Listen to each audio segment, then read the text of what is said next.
নমস্কার বন্ধুরা, কেমন আছেন সবাই? গল্প হলেও সত্যি চ্যানেলের আরও একটি নতুন গল্পে আপনাদের সকলকে স্বাগত জানাই। আমাদের গল্প যদি ভালো লাগে তাহলে আমাদের চ্যানেলটিকে অবশ্যই সাবস্ক্রাইব করুন, বেল আইকনটিকে প্রেস করে রাখুন পরবর্তী গল্পটি পাওয়ার জন্য। আমাদের গল্প পোস্ট করার সময় ঠিক সকাল 9টা থেকে 9টা 30। আমাদের আজকের গল্প একটি দেশীয় প্রোডাক্টের ওপর। এমন কোনো বিদেশি সাবানের কথা আমার জানা নেই যা গোদরেজের চেয়ে ভালো, তাই আমি গোদরেজ ব্যবহার করি। বাক্যটি পড়বার সাথে সাথে যে কেউ বলতে পারবে যে এটি একটি সাবানের বিজ্ঞাপনের অংশ। কিন্তু যদি বলা হয় সেই বিজ্ঞাপনের কথাগুলি বলেছেন কবিগুরু রবীন্দ্রনাথ ঠাকুর, তাহলে নড়ে চড়ে না বসে কি উপায় আছে?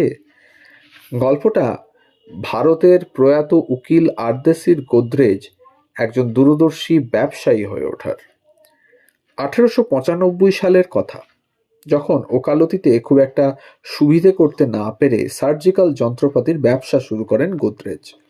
কিন্তু পণ্যের গায়ে মেড ইন ইন্ডিয়া সিলের জন্য এক বড় ক্রেতা হাতছাড়া হয়ে যায় তার। এই ব্যবসা ছেড়ে তাই তালা বানানোর ফ্যাক্টরি খোলেন, যেখানে প্রথম সাফল্য আসে। অবশ্য দেশমাতাকে ছোট করে দেখার ব্যাপারটা ভুলে যাননি তিনি। 20 শতকের শুরুতে ভারতবর্ষের স্বাধীনতার আন্দোলন জোরদার হতে শুরু করেছে। হিন্দু মুসলিম নির্বিশেষে ব্রিটিশ বিরোধী মনোভাব গড়ে উঠতে থাকে সকলের মাঝেই। গোদরেজও যুক্ত হন স্বাধীনতার আন্দোলনে। সে সময় তালার ব্যবসার পাশাপাশি তার আগ্রহ তৈরি হয় সাবানের প্রতি, যা তখন ইউরোপ থেকে আসা নতুন আবিষ্কার মাত্র। স্বদেশী ভাবনায় নিমজ্জিত গোদরেজ দেখলেন যে এসব সাবান তৈরি হয় পশুর চর্বি থেকে, যার মাঝে গরু, মহিষ আর শূকরের চর্বি আছে।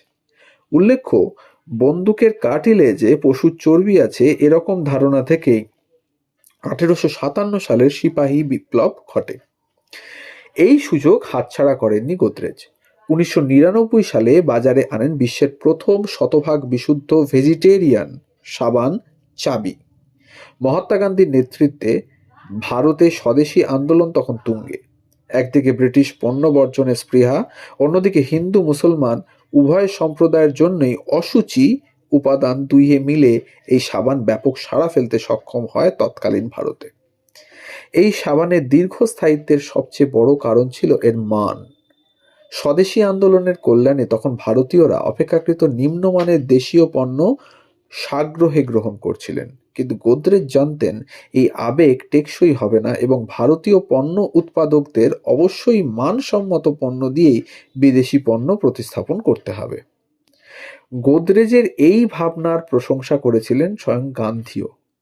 স্বদেশী আন্দোলনের সমর্থন দিতে তৎকালীন প্রখ্যাত ভারতীয় রাজনীতিবিদ সি গোপালাচারী এবং ব্রিটিশ সমাজ সংস্কারক ডক্টর অ্যানি বেসান্ত গোদরেজ সাবানের বিজ্ঞাপনে অংশ নেন।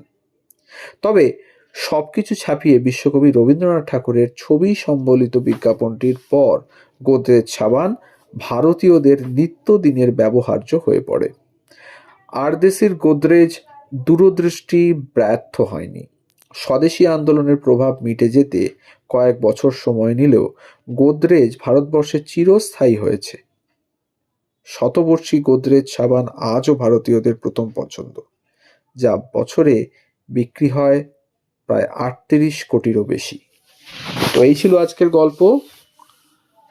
আমাদের গল্প যদি ভালো লাগে তাহলে অবশ্যই কাছের মানুষদের সাথে শেয়ার করুন, আমাদের চ্যানেলটিকে সাবস্ক্রাইব করুন, কমেন্টের মাধ্যমে জানান কেমন লাগছে, আর বেল আইকনটি অবশ্যই প্রেস করে রাখুন।